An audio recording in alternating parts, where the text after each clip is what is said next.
and welcome to the ICT Pulse podcast. I'm Michele Marius, your host and the editor and publisher of ICT Pulse, the online platform where we discuss ICT issues from a Caribbean perspective. Today, we are thrilled to have a jack of all trades, Yacine Khelladi. An economist by profession, Yacine is an international consultant who has worked on numerous ICT-related projects in the region. However, he's widely known in the regional ICT tech space as the moderator of the Caribbean ICT Stakeholders Virtual Community, CIVIC, a multi-stakeholder, multilingual regional network which we'll be discussing today. Yacine is also the Latin America and the Caribbean coordinator for the Alliance for Affordable Internet, so we'll be picking his brain on internet affordability in the region.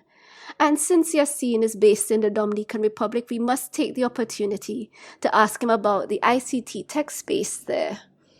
Yacine, I'm not quite sure you knew what you were getting yourself into when you agreed to come on the show. So thank you for joining us. I am familiar with what you produce in terms of your blog and writings and your website. So I was expecting that you will try to extract the maximum of this conversation. So yes, the only thing is that we have a fixed amount of time, so I won't be able to delve too deeply, but at least we can sort of touch on some of the things that you've been involved in. And certainly I'm sure that just the three areas that I've selected is just the tip of the iceberg of what you do. Exactly. So anyway, let's jump in. Sure. So Yacine, CIVIC. So tell us about it, how long it has been around, and what is its objective? CIVIC is a conversation platform or a regional discussion platform. It was created in 2002. It started, in fact, I was doing a very short consultancy for IDRC, CIDA, and ITU. CIDA, the Canadian Cooperation Agency, and I was facilitating the organization of this roundtable in Barbados. It was on regional, a regional perspective on ICTs. So when I organized the meeting, I created this mailing list to allow people to introduce themselves before the meeting, and we already had people from telecom policy, regulators, telecom industry, and ICT space. And that after the meeting, we had some interesting discussions, workshops, and everything. We decided, or the participants in the meeting wanted to keep, the discussion going. And usually, that's the good wish at the end of the meeting, and then nothing happens. But I took on myself to maintain this mailing list. So I did some very simple rules and invited everybody to stay in touch and to start exchanging, and I started moderating or facilitating exchanges. And basically it grown from these 30 people to now we are about 550 people. Wow. Yes. So 2002, 2018, it's now 16 years. Mm-hmm. In October, we will be 16. And the interesting thing is it has always, you've been in for a few years, Yes. So you are a witness that it's always active and things happening and interesting things happening. So one of its characteristics, it's a very simple tool. So it's email based. There is no fancy logins, websites. Well, there is a website, but the main tool that people use to be part of this community is just email. So you read your emails and then reply some emails and that's it. The interesting thing is its composition. We still have, the last survey of membership was in 2012, I think, and we still had that very, very original multi-stakeholder membership. So we had 1/3 government, 1/3 private sector, telecom, and 1/3 NGOs and academics. Mm-hmm. So this is very interesting. The other one is really regional. We have people from every island, and we have people from out of the region that are interested in the region. Yes. So those are two characteristics. How we were able to keep people interested by maintaining a focus on Caribbean plus ICT items. I'm try as a moderator. I try always to not cross-post too many things that are global or from outside the region, but really to just talk about the region, and that kept the people interested because they want to know what's happening in the neighbor countries or what is the regional framework or what they can collaborate with others regionally. So that is one thing. Second thing is moderation. Moderation is just making sure that everybody has the same chance to participate in discussions and organized discussion, let's say. So under one thread, you will have one subject and people will have enough time. You have to give people enough time to react to something. Yes. So for example, in START, we don't post on weekends. We don't post at night. Night in Caribbean time. So that allowed, at the beginning, it was because we had a few government people in. We still have them. But at that time, they would only check their emails on Monday morning to Friday afternoon. So if we had two of these ICT, I don't like the word geek, but two ICT savvy, active people who will start a conversation on Friday, and when they turn in their computer on a Monday morning and see 200 mails, they would just unsubscribe. Yes. So that was one of the rules that kept. So moderating is not moderating. Well, it is a bit moderating the content of discussions, but it was more moderating the pace of discussion. Yeah. And that had a lot of people to stay in because they don't feel overwhelmed by the quantity and the speed of mails. That was one of the things. So thematic, moderation, and really original content and original discussion. What can I say? In 16 years, hundreds of things had happened. Really a lot of projects, collaborations, partnerships. People have, I think, increased a lot their perspective and their vision. And we still have, most of the virtual community will have 911. So 90% don't say nothing, 1% says a little bit, and 1% speaks every day. But in the last measurement we did too in 2012 was 70, 10, 20, let's say. So we had a larger group of people who will, from time to time, comment and participate. That was interesting. But even there, as a consultant, I often go to, around the Caribbean, and when I enter, I'm always surprised. I enter the ministry, and the minister or the PS or someone says, "Oh, you're the guy CIVIC. I read you every day," or whatever. Because I keep posting things. They never say nothing. Yes. They will never engage in any discussions, but they are reading and they are listening, and that makes a big difference because it means even if it's very difficult to monitor or to understand what is the impact behind the scenes, but there is really a lot happening. And I'm very happy about that we've been, as you say, it's a kind of regional reference. The other thing why it has lasted 16 years is because there is no boss, there is no chief, there is no board, there is no money. Mm-hmm. So everything is based on volunteer basis. So that adds a lot. Nobody wants to take the job of moderating because it's really a lot of, it's 2 or 3 hours every day. Yes. Not only moderating, but also looking for content that I will share there. And I'm very thankful to ICT Pulse that gives me quite a bit of the content I share there the next week after you post it. Yes, thanks. Usually. Yeah, I want to respect your prime content website. It's another thing, but it's a closed environment. That's the difference. Is we are also one of the things we are closed in the sense that you have to be from CIVIC to access CIVIC, like archives or read through discussion, because we wanted to give some space for people who were like working in government or regional organizations who don't want to be quoted in public. Yes. So we have that is closed space. You need to introduce yourself. That's the only requirement to get in CIVIC. And then you're not supposed to share without the consent of the people who send something. Like, if someone from the government of St. Kitts says, well, I don't believe in this or that, you're not supposed to put that in a newspaper or anywhere without its consent. So we have a charter.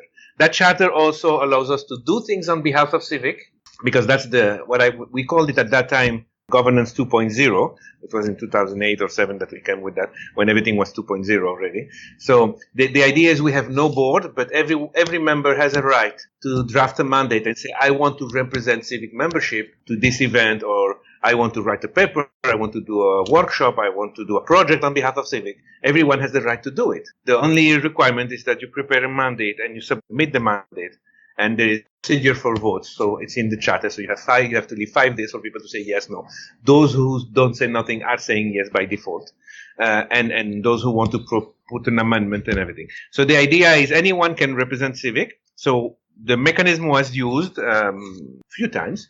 For example, when we did a submission to the WSIS in 2003, I think that was the first time we set up this mechanism for. I think it was Hallam who I don't know who presented in Geneva, but it was the first WSIS.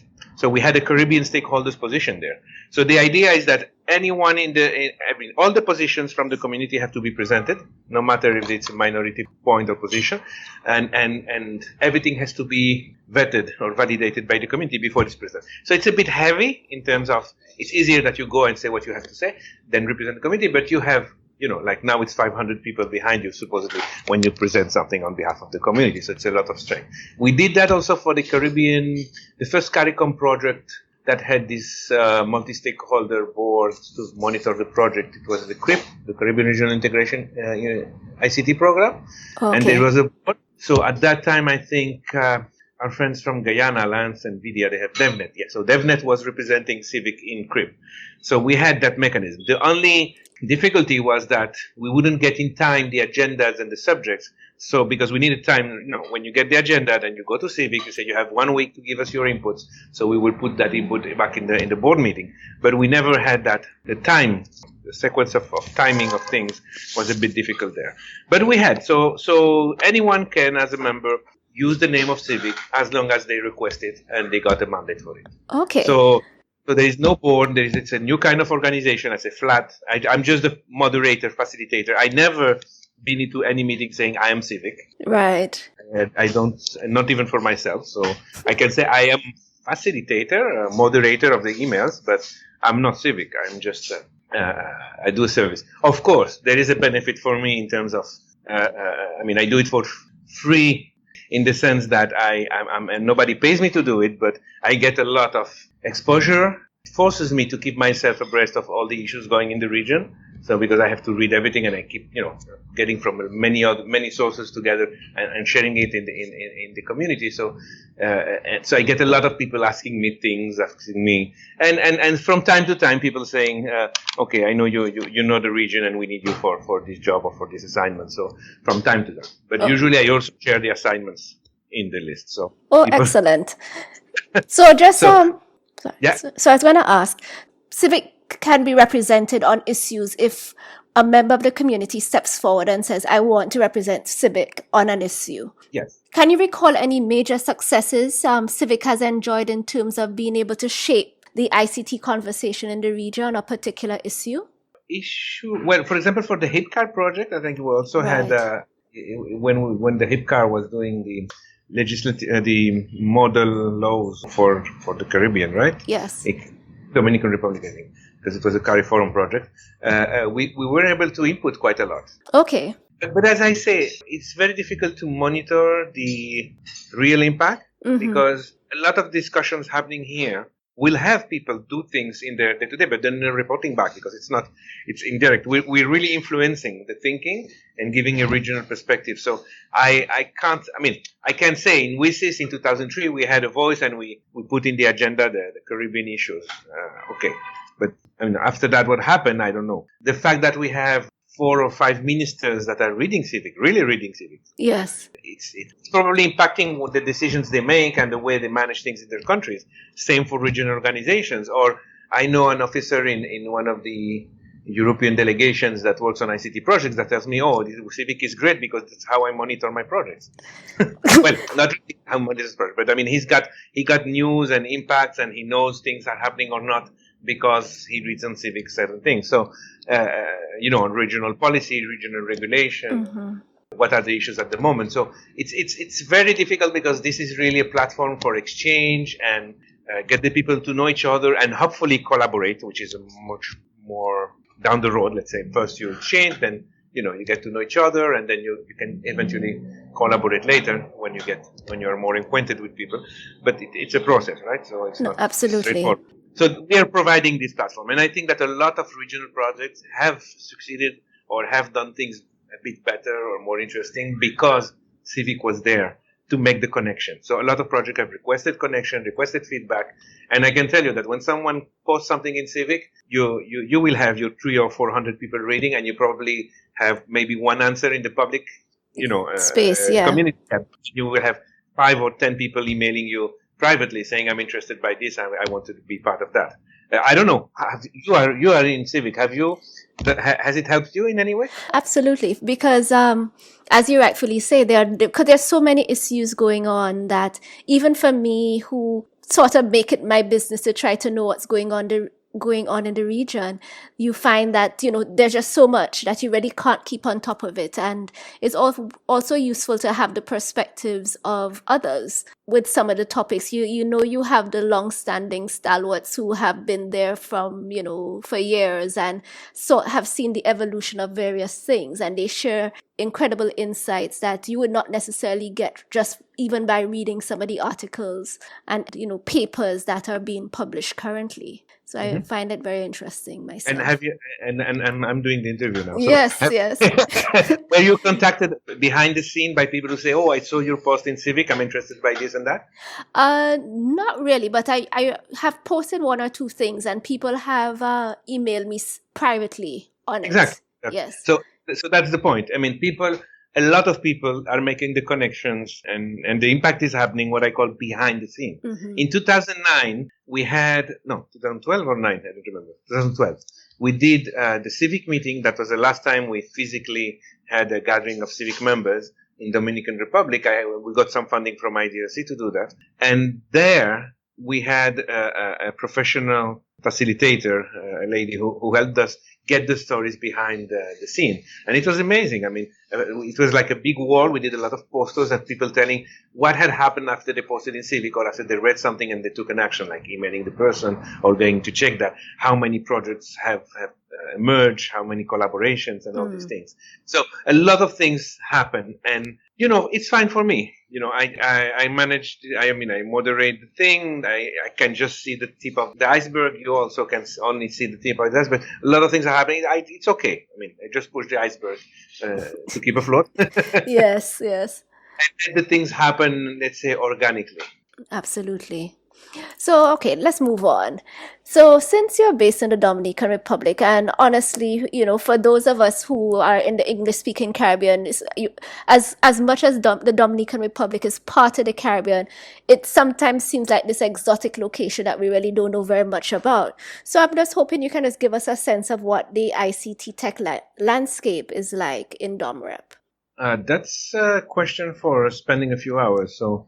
You have 5 minutes. we need to narrow down. Yeah. No. First of all, for me, and I just want to say, CIVIC was. I'm multilingual since ever I remember. I grew up speaking French, Arabic, and Spanish, and then English. Okay, hold on. Let's stick a pin. Sorry. Yeah. So. Before we jump into the DomRep part, just tell us a little bit about yourself. I was going to ask the question and kind of got caught up in making sure that we touched on DomRep. So, well, I'm born in Algeria, in North Africa, yes. like 51 years ago. I studied my university in France, and then I came in the Caribbean first time in 91. I even spent a few weeks in Jamaica, and then I came back to work in 93, end of 93, early 94 for research networking. So I studied economics, but someone spotted me and invited me to join a project that was doing the first research networks in Haiti, in Dominican Republic, and in some other places in Peru. But I was basically working in Haiti and Dominican Republic, the first research network. So that was 25 years ago, about?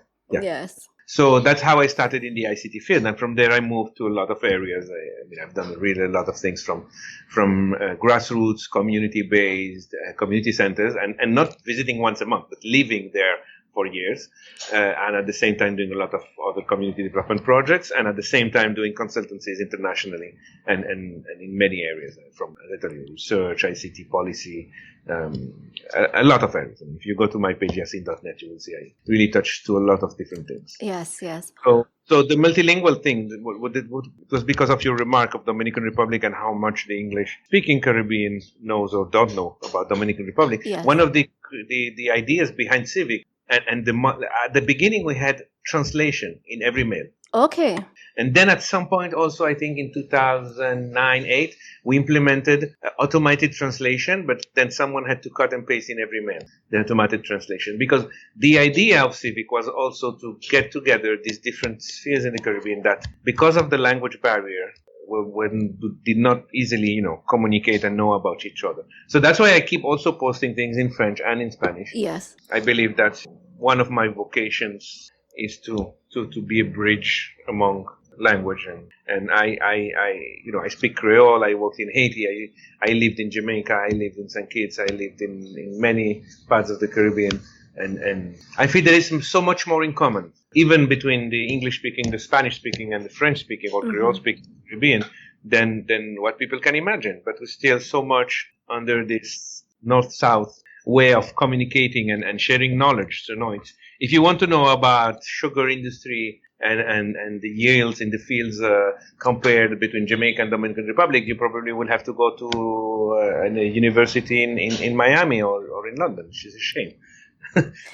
Yes. So that all that communication and the patterns of communication and the patterns, even it's very psychological. Even people will tend to look, up north to look for information, data, knowledge, skills, and not look across the Caribbean. And if you add this dimension of English-speaking, French-speaking, and Spanish-speaking Caribbean, there is a lot much more in common than people think. And so it's just an effort of, just this language barrier. But yeah, when you see the migrants at the very popular level, let's say the people who just, jump on a boat and go to the next island, or the Haitians in the Eastern Caribbean or wherever, they learn the language very fast because they have to, right? Yes. So it's not anymore all these Spanish, Dominican workers in the Eastern Caribbean now you can find, or in Suriname. So they will learn the language and look how they can, manage. So why other people can't? So let's think over the language barrier a little bit and understand that we have much more to gain by doing that. So that was also one of the ideas behind CIVIC and to do it.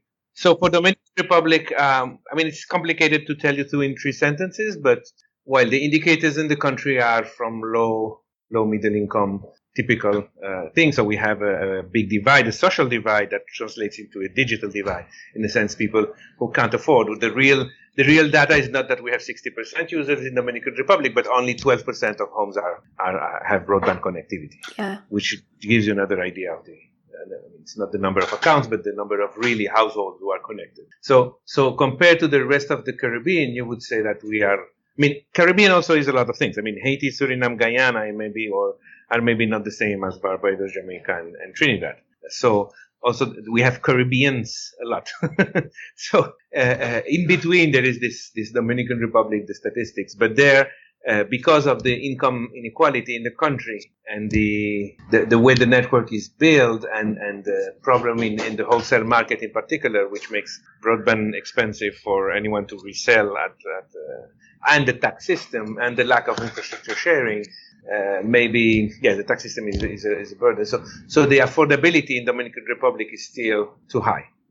Again, if you look statistics for the country, you will find that, that's not so bad. It's maybe 360 or 470. I don't remember the GDP per user per person per month to have an entry-level broadband data package. But if you look in the quintiles of the population, or women, men, or rural, you will see that probably it's unaffordable for 80% of the population. And that's what with the old definition of ITU, which now is 2%, it used to be 5%, now it's 2% of the 1 gigabyte. So if you look in detail in the data in the country, you will see that's a big problem. So why do we have this problem? As I said, infrastructure that is not enough in some areas, or it's too expensive to run in some areas. A tax system, wholesale market is not competitive. There is an IXP that not nobody uses, but the big ones don't want to use, etc. So there are a lot of factors that you could, with the right policy, the right set of policies and regulatory framework, you could have more competition, more infrastructure sharing, not consider ICT as a luxury item in terms of taxes, have really expand infrastructure in some areas using universal service funds or public-private partnerships. So you have a lot of sets of different tools you could use. And of course, there is all the demand side, right? You can stimulate demand with e-education, e-government. They're not too, in terms of e-education, e-government, I think is doing good. Maybe not as much as good as we'd like, but it's not too bad. In terms of education, it's lagging a lot behind. But there are, structural difficulties with all the education system and also electricity in the country, in rural areas and in schools. So they're investing a lot heavily now. But then there is the training the trainers. So we're talking about several hundred thousands of professors who have no skills in ICT. So how you get into all these things together, right? So we have a very small set of big businesses who have a lot of ICT in it, and then you have 80% of the businesses of the country who are small enterprises that are barely using email or. Okay. So we have inequities, right, in the country that make it's difficult to say there is one picture that fits. For the whole country. Absolutely. So what about in terms of innovation and entrepreneurship in DOMREP?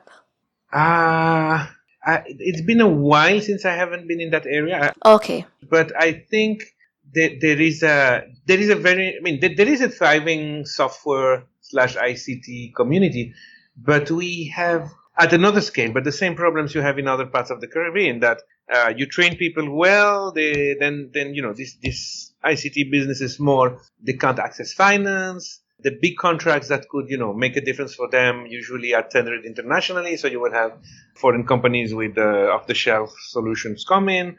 So most of the people you will train and the capacity to have these either entrepreneurs or programmers or very nice, good people, they will just go abroad to work, or they will then join big companies. So it's very difficult for small companies to thrive unless they are in a very specific niche market, and then, they have a solution that is really good or really adapted to a specific need, then they find a niche, right?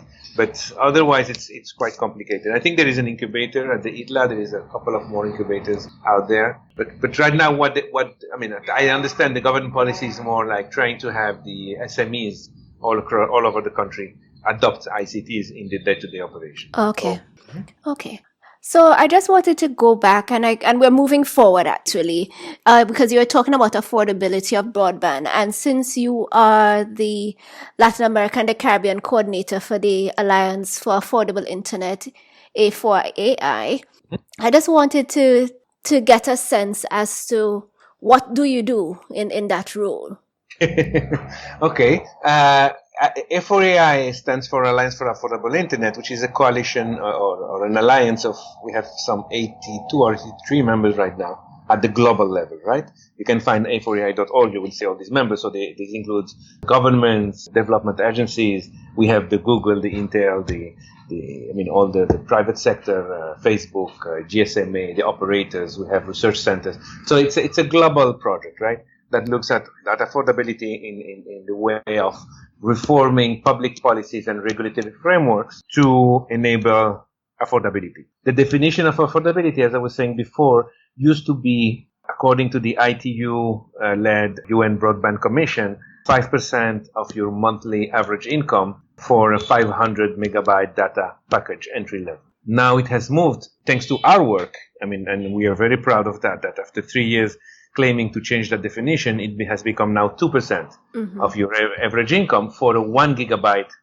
But that's a target and an indicator. It doesn't mean that is the thing, but it's a way of setting up the policies around the data target. So for doing that, you will look at a lot of different things. You will look at the same issues I discussed previously, like from taxation, from infrastructure sharing, spectrum planning, having a good, measurable with good targets and time-bound national broadband plan, using efficiently the universal service funds. So all what we call the good practices that we look at. So A4AI has three areas. One is research. So we have this affordability report, and we have an affordability driver index, which is basically looking at which policies enable affordability. So we will study in each country and look at the best practices and try to share them among the countries on what are the best practices. You say, in Mexico, they're proposing for telcos to share the roof of public buildings for free to install new antennas and infrastructure, but it has to be shared, but it's free to use. Okay, that's a good practice. In Colombia, they are doing secondary market for spectrum for this and that. Okay, that's a good practice. In Peru, they've done the public-private investments for bringing the broadband in the areas where it was not profitable for businesses, for the telcos to lay down fiber, and now they have a shared wholesale at a fixed price for everybody to install and resell services in the communities. Okay, that's a good practice we want to do somewhere else. So healthy competition, good regulatory framework, forward-looking policies are what we look at and we measure which one of those is happening in each country, and we propose the best to be shared. So that's research.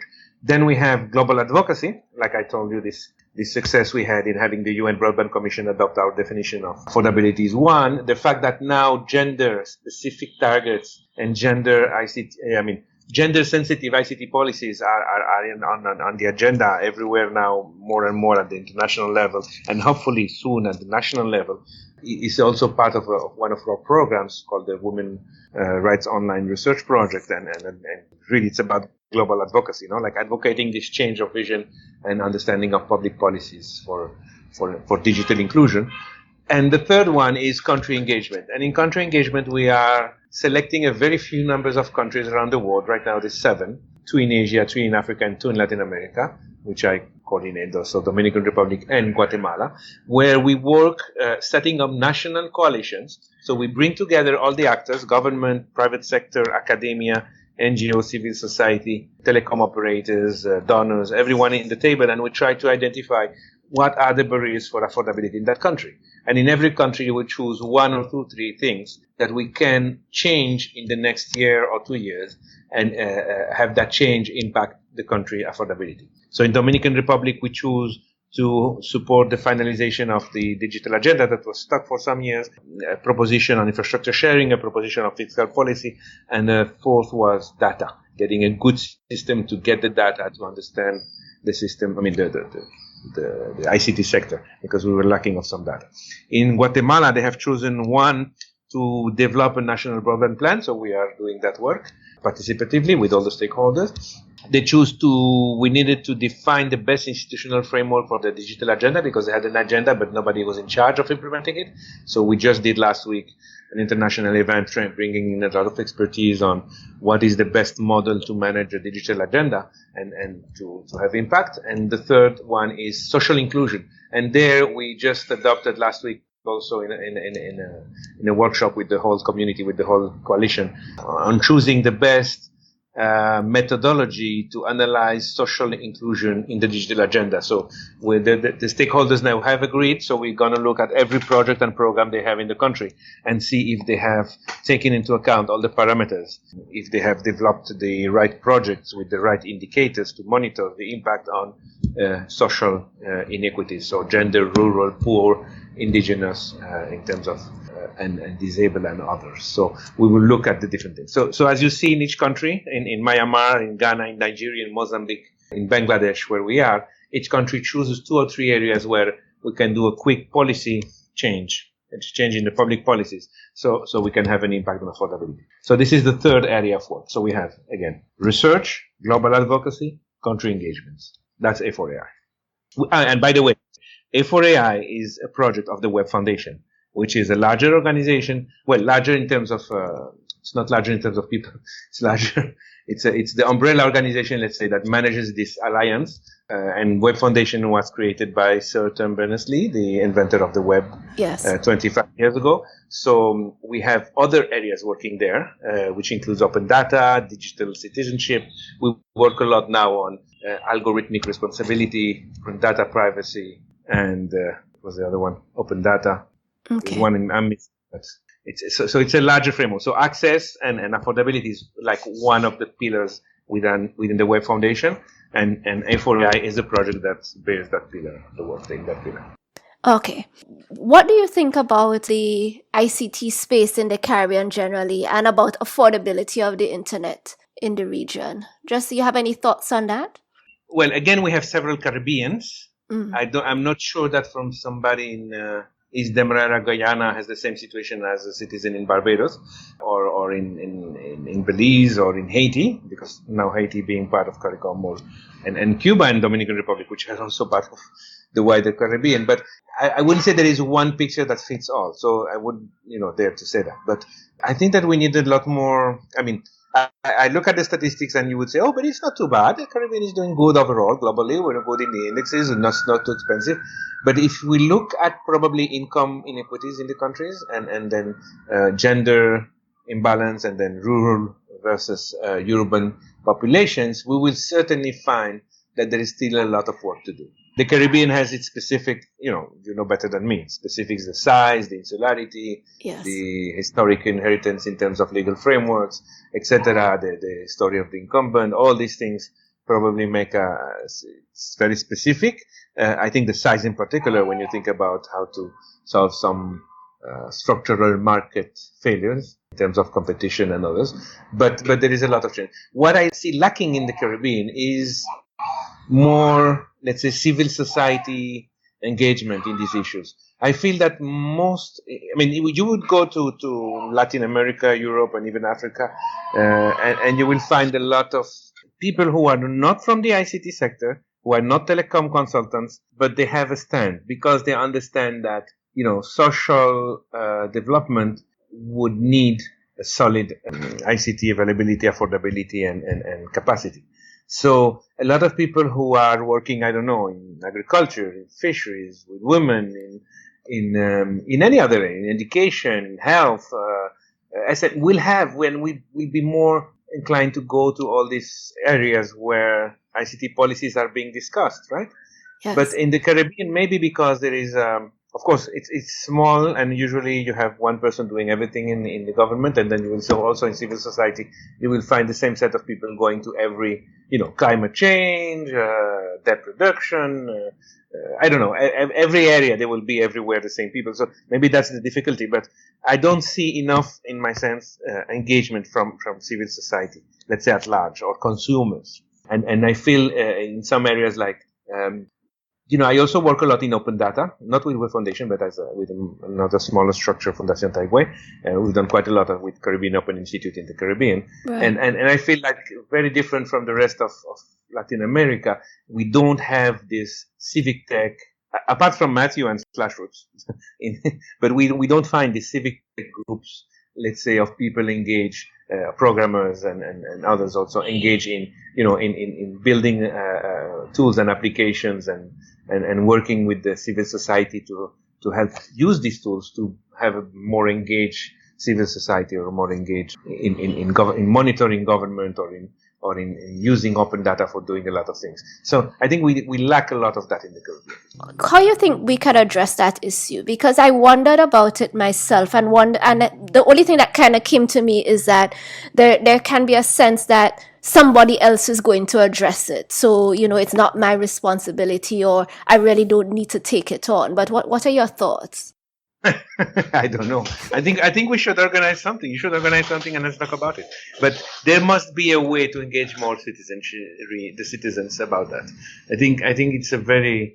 I always find maybe I don't know if it's cultural or if it's because of the traditions, the political traditions in the English-speaking Caribbean, but people they tend to have an opinion about everything, and they would, in radio shows or in the street. But then when it's about taking action, organizing you as a civil society groups, it's much more limited, let's say.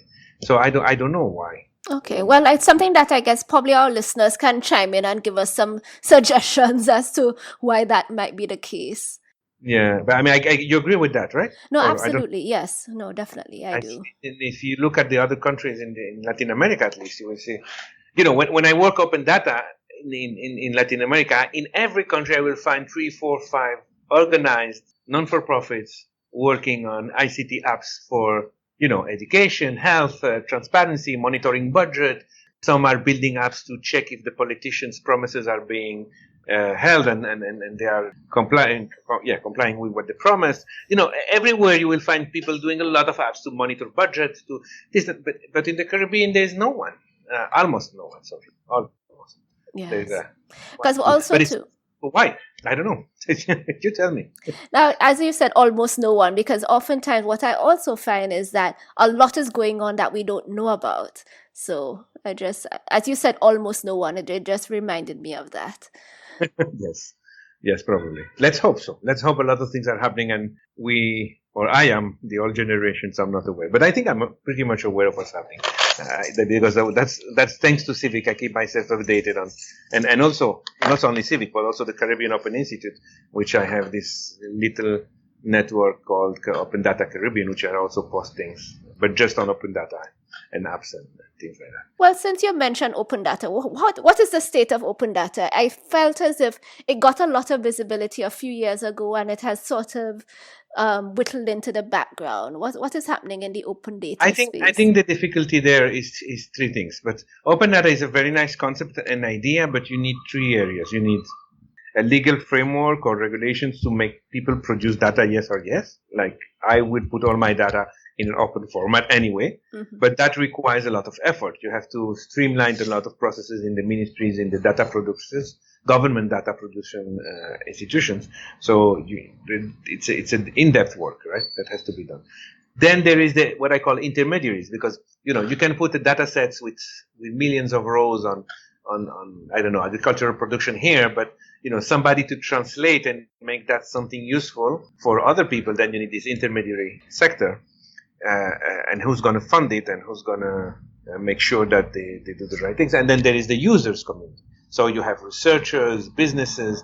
There, a few businesses have understood, and they are really using the open data. But a lot of others who could really benefit from it are not, because maybe they haven't yet grabbed the opportunity to. So you have to work in parallel the three areas. You can't just have data productions or have intermediaries or have the end users understand what's the power of data, but you need the three at the same time. And I think this is where it's difficult, because you can have government here, but then the ecosystem, and the end users need to be there, and they need to be all, empowered with the system. So it hasn't happened because I think this third component, the end users and the intermediaries or the ecosystem, hasn't yet matured enough. And in some countries you have data available, in some countries you don't, or when you have data, then you run into all the traditional problems. You have data one year, then you don't have data the next year, or the data is not updated, or is in that format, or is this and that. So a lot of efforts have to be done, and I think Maurice and the Caribbean Open Institute have been pushing, and some others also in some countries. I think, by the way, I think St. Lucia is launching their open data portal this week. Okay. So things are happening little, but I think that we are really losing a momentum in terms of all the benefits. So in many countries that have at the forefront of the open data movement, it's linked to transparency and civic engagement in monitoring government spending and all these things, and corruption. So maybe because some of the countries in Caribbean didn't feel that was a big issue or a priority, let's say, they didn't engage into that, right? Understood. But the other things like the economic opportunity, how much business can be done, and how much better quality research and better decisions can be taken at the political level using open data or thanks to using open data, that hasn't been tackled in the Caribbean. So many people are just barely produce data, and if they produce it, the ones who could make really add value use of it, they're not doing it. So it's, as I say, you have to look at the three components. And one thing I wanted to say, it's interesting because I had an assignment in Barbados like 3 years ago, and we were asked to do this knowledge management platform system design for the government of Barbados. And one of the components was how, because every institution, they had their way of, what data can I share? How do I validate it? And if you need the data, you have to send a letter to the PS and ask for the data and whatever. So it's very complicated to get, the government agencies share data. So we propose to have this second layer where every institution will make the effort of identifying all the data that can be shared without problem, like without having problems with the privacy of the persons or national security or whatever, and just share it. And then we have share it for government. So it will be like an open government data for government layer of information. So you don't have to request data for the data that can be available. So it was, instead of making all the information systems, and you had agriculture had like 4 or 5 different databases, information systems that it was impossible to connect them because they were all structured differently with different metadatas and everything and protocols. So we said, okay, so let's forget about connecting them together. They just have them pour data into a second layer. Of course, course, you have to organize the stream of data as it goes to the second layer, and then anyone will be able to access. At this level, just government, and then we open it to wider public once we have a framework for doing it, like a legal framework for data protection and everything. So that was the idea behind it. I don't know if it was ever implemented, but it was a very interesting proposal because it was using open data to overcome all the hurdles to have intra-governmental data exchange work. Okay. Well, I guess, again, if our listeners can shed some light as to what happened to that project, we'll be grateful. Okay, Yacine, I think we'll call it a day. It's getting quite late here. Thank you. And I just want to thank you so much. You actually did quite well based on the range of topics that I wanted to cover, and even, was able to add one in terms of the open data. So thank you so much again for coming on. Okay, thank you, Michelle, for this, and thank you for your excellent work in terms of ICT Pulse. Thanks again. Take care. Okay. Bye-bye. Bye. That's it for today's episode. Thank you so much for listening to the ICT Pulse podcast. You can find links to some of the things we talked about on our website, ict-pulse.com. If you like this episode, please show your support by leaving us a review on iTunes, as it will help others find the show. You can email us at info@ict-pulse.com or drop us a note on our Facebook page, facebook.com/ICTPulse, or via Twitter @ICTPulse. We hope you'll join us again for our next episode. Take care.